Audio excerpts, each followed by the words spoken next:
Hello दोस्तों, नमस्ते, प्रणाम। मैं हूं प्रांजल पांडे। सभी दर्शकों का स्वागत करती हूं गुड़िया तिवारी के मधुर लोकगीत चैनल पे। हमारा जितना सब्सक्राइबर देखत हो या जितना फैन देखत हो या सब फट जल्दी से लाइक किए, सब्सक्राइब किए, चैनल पे आ जाए। और भाई ये बताई था हर वीडियो में हर भाभी से हम ननद बनी थे और बनी रहा। फायदा हो जाए, घाटा ना है। भौजाई बनब तो घाटा हो तब देख परे ना और ना ही हमें मिले ना। हाँ, सुनाई था कि ननद भौजाई नोक झोंक सलाह करत है। बतावा, हमसे बतावा था हमार भैया कैसन बाटन शिकायत करते हैं। बतावा। चलो कवनो जुगतिया बतावा मोरी ननदी सैया मिले अन बोलवाना। ई दलिया मैनू नवा चटक कैदा भाऊजी गरज परे भैया बोली हई ना।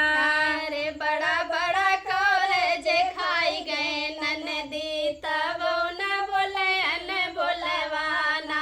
अच्छा, लोटवा कई पनिया गरम कैदा भाऊजी गरजी पारे भैया बोली हई ना।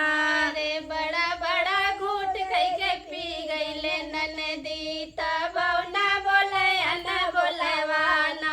अच्छा, हम सुनाई फिर भाइये को और बाटी अपने हम। अरे सजिया पे कटवा बिछवा मोरी भाऊजी गरजी पारे भैया बोली हई ना।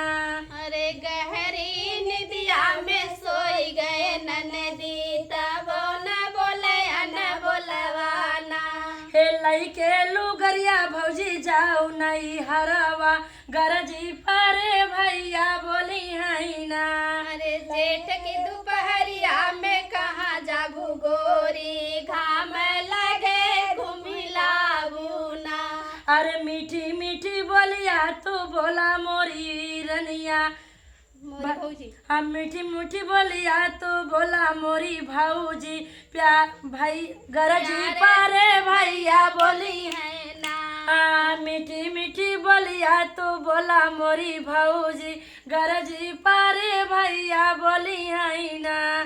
देखा जब भाई इतना इनका सिखाए, हमार भाई इनसे छोट बन गया। नहीं बोले जब दोपहरिया में जा लगे वही कहा था, बोल दिया भाई हम तो कहीं सपोर्ट में रहा बा हमारे। इनका खाली दिखावटी मम्मी की ओर रहे, हम तोरी ओर रहे और रहा भाई। अगर हमार वीडियो देखा तो कमेंट जरूर कर दिया।